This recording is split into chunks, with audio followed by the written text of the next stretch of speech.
Good evening dear student.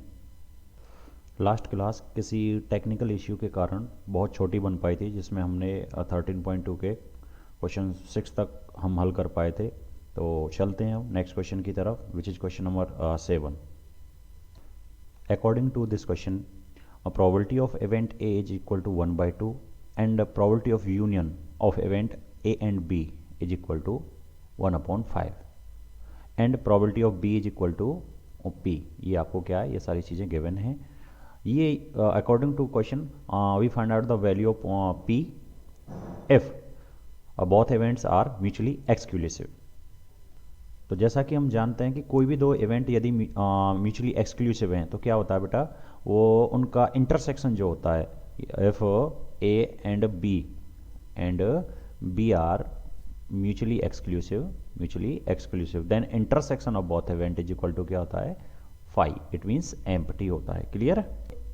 जब intersection आपका जो है वो एम्प्टी सेट है, then probability of A intersection B is equal to क्या हो जाएगी बेटा, जीरो, क्योंकि उसमें कोई एलिमेंट ही नहीं है तो प्रोबेबिलिटी क्या हो जाएगी, जीरो। तो अब हम एक फॉर्मूला जानते हैं जो प्रीवियस क्लास 11th क्लास से है। उसमें क्या है, probability of A union B is equal to क्या होता है बेटा, P A plus P B minus P A intersection B. अब जब probability of intersection of event A and B is equal to zero है, because event A and B are mutually exclusive, then we put the probability of A intersection B is equal to 0। तो हमने इसको 0 रख दिया। P A union B कितना बेटा आपके पास, A union B, sorry बेटा क्वेश्चन के अनुसार A यूनियन जो B है बेटा वो 3/5 है, तो ये 3 है आपके लिए। ठीक है, तो A union B 3/5 and probability of A is equal to 1/2, probability of B is P and intersection probability of event A and B is equal to 0। then we find out the value of P, then P equal to, ये 1/2 इधर add हो रहा है बेटा, तो second दूसरी तरफ right left hand side में जाएगा तो क्या हो जाएगा, माइनस हो जाएगा। तो 3/5 से हम जब 1/2 माइनस करेंगे तो कितना हो जाएगा बेटा, 1/10। तो क्लियर है? तो फर्स्ट पार्ट तो ये था। दूसरा क्या कह रहा है, यदि both events are independent then find the value of P। तो चलते हैं नेक्स्ट। हम जानते हैं कि यदि ए और बी कोई भी दो इवेंट इंडिपेंडेंट हैं तो क्या होता है, probability of intersection of both event is equal to P A into P B. अब पी ए कितना बेटा, 1/2, और पी बी कितना है, उसने पी पहले ही दे रखा है, तो हम इंटरसेक्शन की प्रोबेबिलिटी को क्या लिख सकते हैं, हम क्या लिख सकते हैं, 1/2 P using previous formula as P A union B equal to P A plus P B minus P A intersection B. Putting these values, probability of A union B is equal to 3/5, probability of A is equal to 1/2, and probability of B, which is P, probability of B is P, and probability of intersection of event A and B from here, which is equal to 1/2 P। या 1/2 P को क्या लिख सकते हैं, 1/2 P को हम लिख सकते हैं P/2, तो which is P/2। अब P/2 जो है आपके लिए, इस P/2 को P से P/2 माइनस करेंगे तो कितना बचेगा, P/2। P से P/2 माइनस कर दिया तो बचा कितना बेटा हमारे पास, P/2। एंड ये वाला जो 1/2 है, ये 1/2 यहाँ इधर ऐड हो रहा है, 1/2 ऐड हो रहा है ये वाला, तो लेफ्ट हैंड साइड में जाएगा तो कैसा हो जाएगा बेटा, नेगेटिव।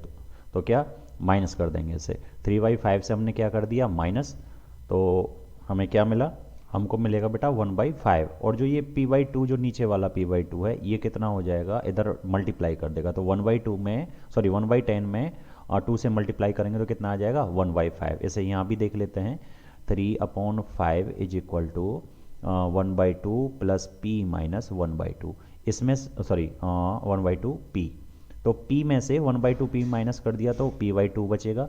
इधर 3/5 से हमने P/2 को इधर जाके माइनस कर दिया, सॉरी 1/2 को, तो क्या बचेगा बेटा हमारे पास, ये इधर हो जाएगा 1/10 और ये हो जाएगा कितना, P/2। हमें फाइंड करना बेटा क्या, P, तो P निकालेंगे तो ये 2 डिवाइड करा, इधर क्या करेगा, मल्टीप्लाई, तो 2 मल्टीप्लाई 1 कितना 10, देन वी गेट 1/5। तो इस तरीके से हम यहाँ से P की वैल्यू निकाल सकते हैं। क्लियर है? चलते हैं नेक्स्ट क्वेश्चन की तरफ, which is question number 8। Here probability of A is equal to कितना बेटा, 0.3 एंड प्रोबेबिलिटी ऑफ B कितना है बेटा, 0.4।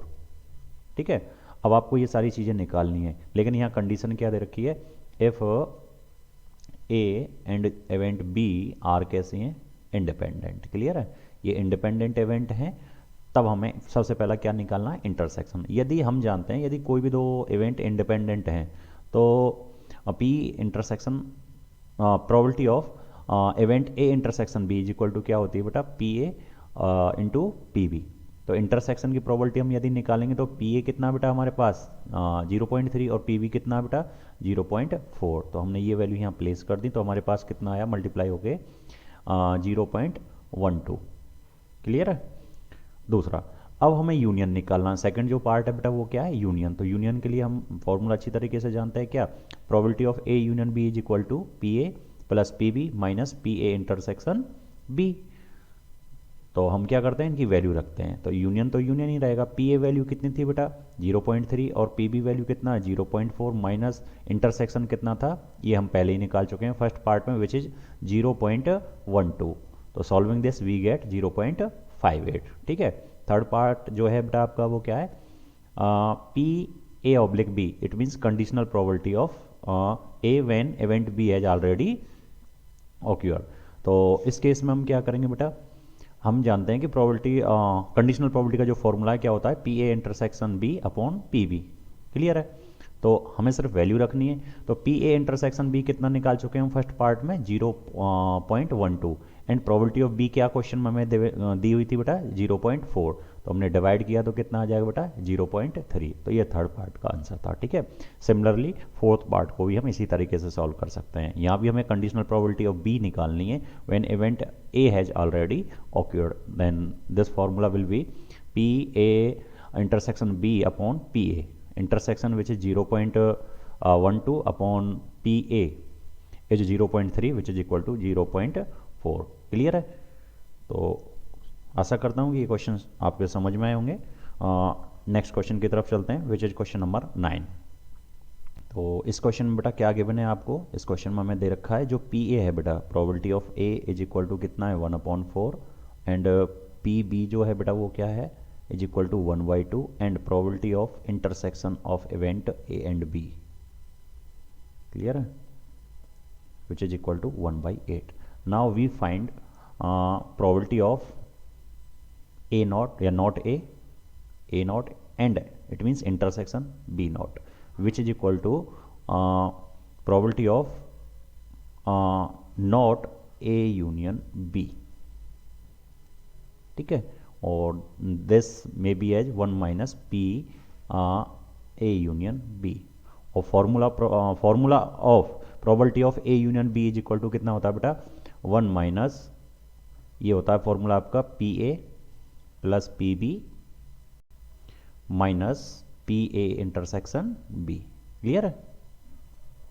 तो चलते हैं वैल्यू प्लेस करते हैं बेटा। 1 minus P A is 1/4 plus P B is 1/2 and intersection is 1/8। taking LCM 8 we get 4 2 जा 8, 2 4 जा 8 और माइनस 8 1 जा 8। क्लियर है। देन 4 2 जा 6 माइनस 1 5/8। तो 1 minus 5/8 on simplify we get 3/8। तो इस क्वेश्चन का आंसर बेटा ये होगा। क्लियर है। चलते हैं नेक्स्ट क्वेश्चन की तरफ।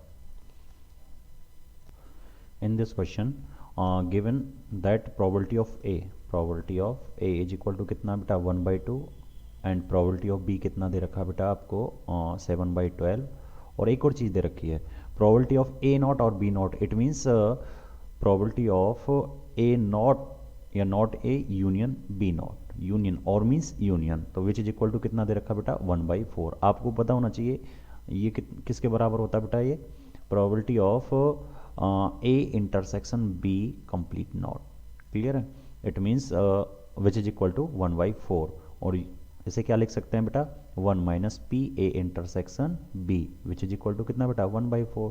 Then we find out the value of probability of A intersection B which is equal to क्या होगा बेटा 1 माइनस कितना हो जाएगा 1/4 विच इज इक्वल टू किसके होगा बेटा 3/4 के। तो इंटरसेक्शन हम यहाँ से निकाल लिया। अब हमको ये चेक करना है कि ये जो इवेंट हैं ए और बी, ये कैसे हैं, इंडिपेंडेंट इवेंट हैं। तो फिर हमें क्या निकालना होगा, P A into P B, ये भी हमें फाइंड आउट करना होगा। तो which is equal to 1/2 multiply by 7/12, then finally which is P A dot P B is equal to 7/24। Clear है। तो हम यहाँ देख पा रहे हैं कि probability of intersection event A and B does not equal to probability of A into probability of B, as this one is 3/4 and this is 7/24। तो ये इक्वल नहीं है। जब इक्वल नहीं है तो हम क्या कहेंगे कि event A and B are not independent event. Clear है। तो चलते हैं बेटा नेक्स्ट क्वेश्चन की तरफ। यहाँ आपको probability of A, probability of B दे रखा है आपको फर्स्ट पार्ट में, probability of A and B. तो ए एंड बी क्या है बेटा, ए एंड बी क्या होता है, ये probability of A intersection B ही होता है। ठीक है। और ये इवेंट कैसी हैं, इंडिपेंडेंट। जब ये इवेंट इंडिपेंडेंट इवेंट हैं तो इंटरसेक्शन जो होगा वो किसके बराबर होगा बेटा, P A dot P B के। तो फाइनली हम इसे लिख सकते हैं, P A is 0.3 multiply 0.6 which is equal to 0.18। Clear है। तो similarly we find out the all options as following, in which second is P A intersection B naught which is equal to P A minus intersection of A intersection B। Clear है। तो ये P A की value आपको पहले ही दे रखी है बेटा, कितना 0.3, एंड इंटरसेक्शन हम यहाँ से फाइंड कर चुके हैं पहले ही फर्स्ट पार्ट से। तो ये वैल्यू हम प्लेस करेंगे, सेकंड का आंसर आ जाएगा। सिमिलरली यूनियन निकालना है तो यूनियन के लिए क्या, probability of union of event A and B क्या होता है बेटा, P A plus P B minus P A intersection B. तो हम यहाँ सारी वैल्यू हमारे पास हैं तो हम इनको निकाल सकते हैं। ठीक है। और इसको भी हमने लास्ट प्रीवियस क्वेश्चंस में हम इस को निकाल चुके हैं। ठीक है ना, not A and not B. तो probability of not A and not B is equal to probability of not A और B which is equal to 1 minus P A union B. तो ये सारी चीज़ें हमारे पास। यूनियन कहाँ से निकालेंगे बेटा, यूनियन थर्ड पार्ट में जो आंसर आएगा, थर्ड पार्ट के जो आंसर आएगा उसे हम यहाँ रखेंगे तो हम क्या निकाल सकते हैं, आपका क्वेश्चन जो पार्ट 4 है उसका आंसर आपको मिल जाएगा। तो ये आप कर सकते हैं। मैंने इस क्वेश्चन को एज ए हिंट के रूप में आपको मैंने यहाँ समझा दिया। यदि फिर भी कोई डाउट है तो आप कमेंट बॉक्स में लिख सकते हैं, इसको कम्प्लीटली आपको सॉल्व कराया जाएगा। ठीक है। तो चलते हैं नेक्स्ट क्वेश्चन की तरफ जो कि आपका क्वेश्चन नंबर 12 है। क्लियर है। तो यहाँ क्या कह रहा है, ए डाई इज टॉस थ्राइस। एक डाई को हम 3 बार टॉस कर रहे हैं। ठीक है ना। तो हम जब एक डाइस को एक बार टॉस करते हैं तो कितने आउटकम आते हैं बेटा, 6, विच इज 1 2 3 4 5 6, यानी कि आपके सैंपल स्पेस कितने होंगे बेटा, 6 होंगे। तो find the probability of getting odd number at least once. तो ऑड नंबर की जब एक बार थ्रो करें, हम एक बार टॉस करें डाई को, ठीक है ना, तो उसमें जो आपके फेवरेबल जो आउटकम होते हैं related to event odd number which is कौन कौन से होते हैं बेटा, 1 3 5। इट मीन्स कितने आउटकम होते हैं इस जगह पे। यदि इस इवेंट को ए नाम दिया है तो क्या होगा, एन एज इक्वल टू कितना हो जाएगा, 3। जब 3 होगा तो प्रोबेबिलिटी ऑफ ए की क्या हो जाएगी, 3 अपॉन टोटल कितना 6 विच इज इक्वल टू 1/2। जब ये आपकी जो प्रोबेबिलिटी निकल के आई है वो ऑड नंबर की है। तो इवन नंबर में बेटा कौन कौन से होते हैं, वैसे भी इवन और ऑड जब एक डाई को रोल करते हैं तो वो एक दूसरे के कंप्लीमेंट्री इवेंट है, तो हम वैसे भी निकाल सकते हैं। अदरवाइज इवन नंबर में कौन कौन से आते हैं बेटा, 2 4 एंड 6। तो यहाँ भी आपके लिए favour to event B is equal to कितना होगा, 3। तो यहाँ भी प्रोबेबिलिटी कितनी हो जाएगी बेटा, 1/2। लेकिन ये फर्स्ट थ्रो यानी कि एक बार में है। तो हम क्या निकाल रहे हैं कि मैं इवन नंबर की प्रोबेबिलिटी निकाल रहा हूँ 3 टाइम में। तो फर्स्ट टाइम भी 1/2 प्रोबेबिलिटी, सेकंड टाइम भी प्रोबेबिलिटी 1/2 और थर्ड टाइम भी कितना 1/2। तो probability of getting an even number in 3 time कितना हो जाएगी, 1/2 multiply 1/2 multiply 1/2 which is equal to 1/8। लेकिन हमें 3 टाइम में इवन नंबर नहीं निकालना था, हमें क्या निकालना था, getting an odd number at least once, यानी कि कम से कम एक बार ऑड नंबर आए। तो इसका मतलब क्या है कि एक बार ऑड नंबर हो, यानी कि पहली बार में ऑड नंबर हो या 2 टाइम्स ऑड नंबर हो, ठीक है, या आपका क्या हो 3 टाइम्स ऑड नंबर हो। लेकिन कम से कम एक बार होना जरूरी है। जब कम से कम एक बार जरूरी है तो एक किस आपके सामने नहीं होगा कि तीनों टॉस पे क्या नहीं होगा आपके लिए, इवन नंबर नहीं आ सकता। यदि तीनों टॉस पर इवन नंबर नहीं है, इवन नंबर आ गया तो आपको फिर डाइस तीनों बार में जो डाई शो करेगा वो आपको ऑड नंबर नहीं करवाएगा। लेकिन क्वेश्चन क्या कह रहा है, कम से कम एक बार तो ऑड नंबर होना चाहिए। तो हम पहले क्या निकालेंगे, यहाँ से हमने क्या निकाला है कि 3 टाइम में इवन नंबर आपका आए, तो ऑड नंबर का एटलीस्ट वंस की जो प्रोबेबिलिटी होगी वो क्या होगी, probability of not getting an even number in 3 times. यानी कि यदि कम से कम एक बार आपका ऑड नंबर आएगा तो इसका मतलब कभी भी तीनों बार, ठीक है ना, क्या नहीं आ सकता है, इवन नंबर नहीं आ सकता है।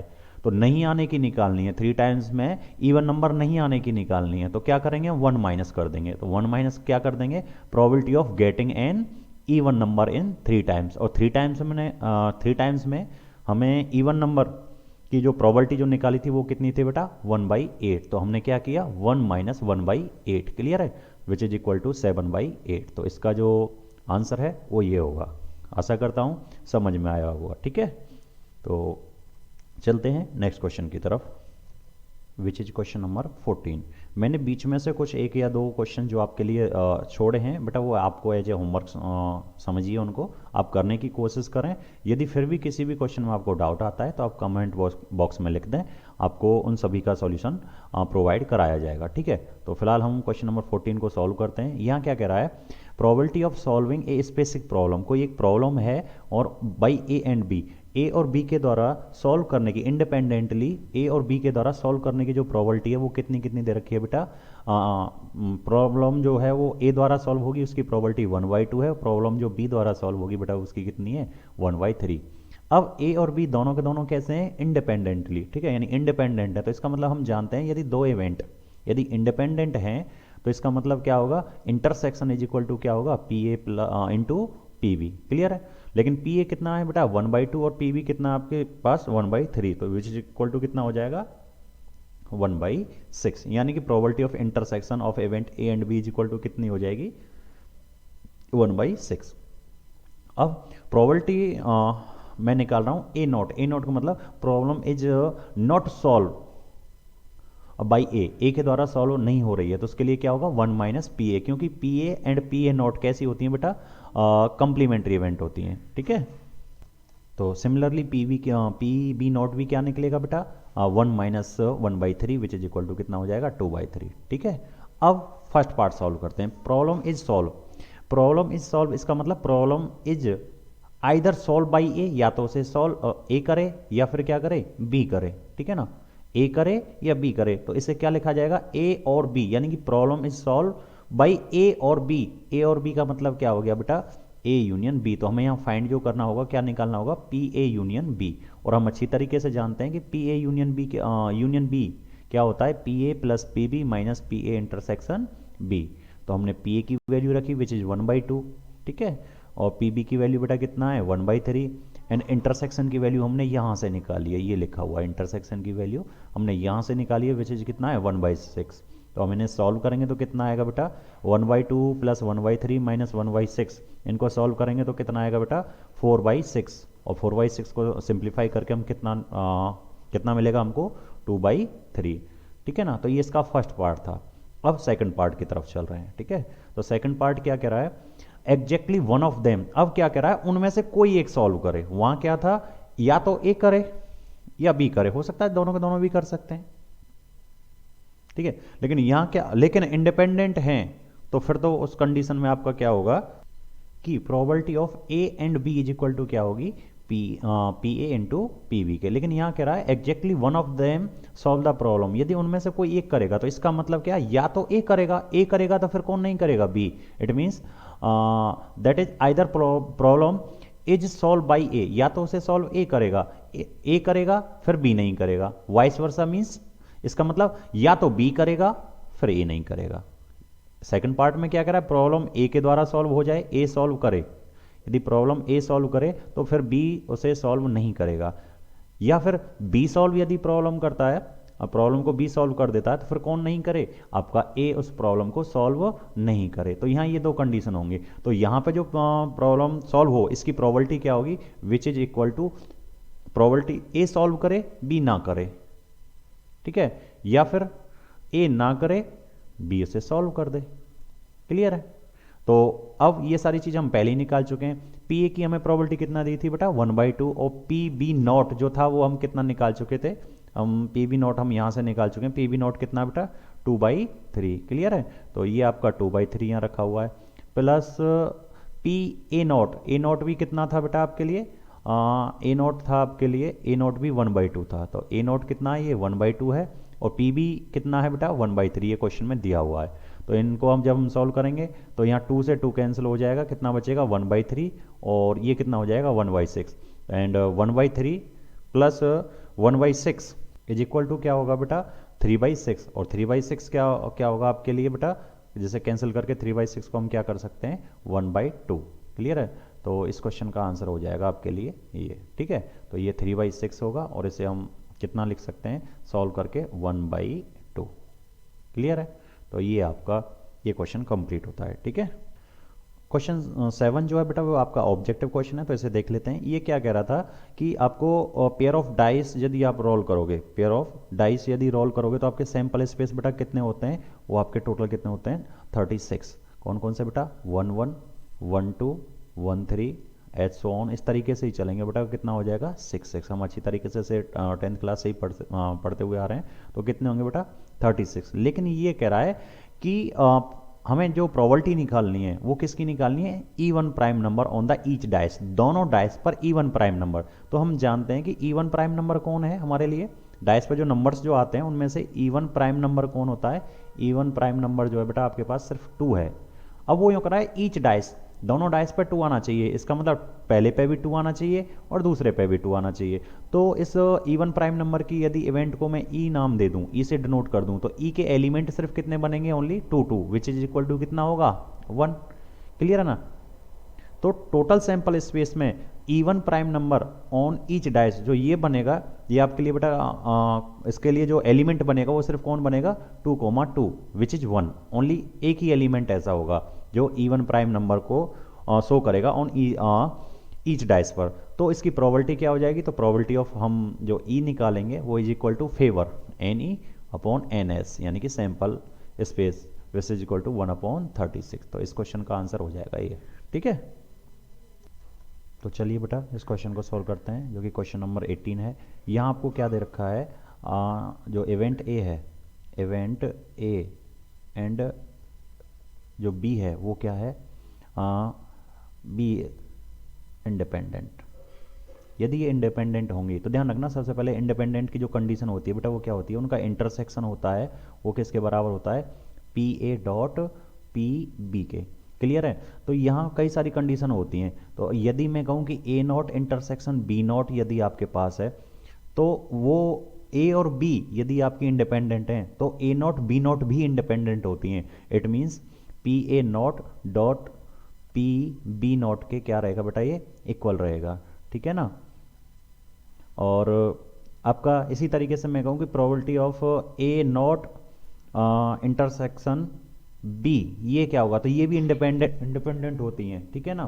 तो ये क्या हो जाएगा PA नॉट इंटू PB होगा। क्लियर है? Similarly PA intersection B not, तो ये भी क्या होगा बेटा, जो कि बराबर होगा बेटा PA डॉट PB नॉट के।